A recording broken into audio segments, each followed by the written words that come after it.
మీరు అసలు అల్లకల్లోనం అయిపోయేదంటే ఏం చేశాం సార్? ఇప్పుడు మీరు గౌరవిస్తున్నట్లే అంటే జోలబాడుతున్నట్టే ఉంది, పెర్రగెళ్తున్నట్టే ఉంది. మీరు గౌరవిస్తున్నాం అంటూనే మేమేదో పెద్ద సంఘ విద్రోహ శక్తుల్లాగా, మేమేదో పెద్ద టెర్రరిస్టులు, ఉగ్రవాదుల్లాగా అని మాట్లాడుతున్నారు ఇవాళ. అది ఎంత దారుణమైన విషయం సార్ ఇవాళ. ఖచ్చితంగా అడుగుతాం సార్ పవన్ కళ్యాణ్ గారిని. చెగువేరా టు చేతబడి ఏదో వాక్యాలు అన్నారు మీరు. సార్ అంటే ఆయన స్టార్టింగ్లో నేను కమ్యూనిస్ట్ అని చెప్పారు సార్.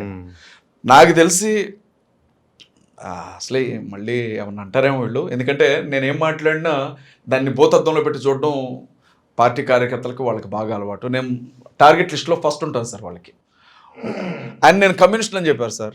చేగువేరా నా ఆదర్శం అని అన్నారు కదా సార్. ఈరోజు గుడి మెట్లు గడుక్కుంటూ తిరుగుతూ ఉన్నారు. గుడి మెట్లు గడుక్కోవచ్చు, విగ్రహాల దగ్గర దండాలు పెట్టుకోవచ్చు, తప్పు కాదు. కానీ ఎక్కడ మొదలయ్యాము, ఎక్కడికి వచ్చాము అనేది ఆలోచించుకోవాలి కదా సార్. చేగువేరా గారికి సనాతన ధర్మానికి ఏంటి సార్ సంబంధం? ఆయనే కదా అంది. నేను అన్నమాట సార్, అది నా మాట కాదు కదా సార్. ఆయన చెప్పలేదా సముద్రం ఎవరి కాళ్ళ దగ్గర ప్రవహించదు, కొండ ఎవరి ముందు తల ఉంచదని గౌరవనీయులైన డిప్యూటీ సీఎం గారు అన్నమాటే కదా సార్. మరి ఆయన ఎవరి దగ్గర తల వంచలేదా? ఏ రాజకీయ నాయకుడి దగ్గర తల వంచలేదా సార్? మీకు అందరికీ తెలిసిందే కదా. ఇప్పుడు ఏంటంటే నిజాలు మాట్లాడకూడదు. నిజాలు మాట్లాడితే టార్గెట్ చేస్తాం, కేసులు పెడతాం, అరెస్ట్ చేస్తాం. ఎంత దారుణం సార్. ఇప్పుడు వాళ్ళ నాన్నగారి గురించి ఆయన అన్నాడు కదా సార్, ఇంట్లో కొవ్వొత్తి దీపం వెలుగుతూ ఉంటే సిగరెట్ వెలిగించుకునేవాడు మా నాన్నగారు. ఆయనే కదా సార్ చెప్పింది, మనం అన్న మాట కాదు కదా సార్. మా నాన్నగారు గొప్ప సనాతన భక్తుడు అని మళ్ళీ ఆయనే కదా సార్ అంది. ఆయనే కదా సార్ అంది. పవన్ కళ్యాణ్ గారే కదా అంది.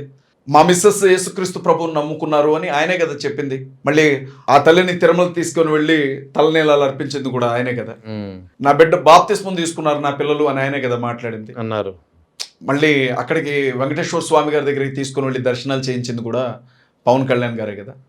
యేసుక్రీస్తు ప్రభువుని నేను బాగా నమ్ముతాను, నాకు ఆయనంటే ఇష్టం, నేను చనితనంలో బాప్తిస్మం కూడా తీసుకున్నానని చెప్పింది ఆయనే కదా సార్.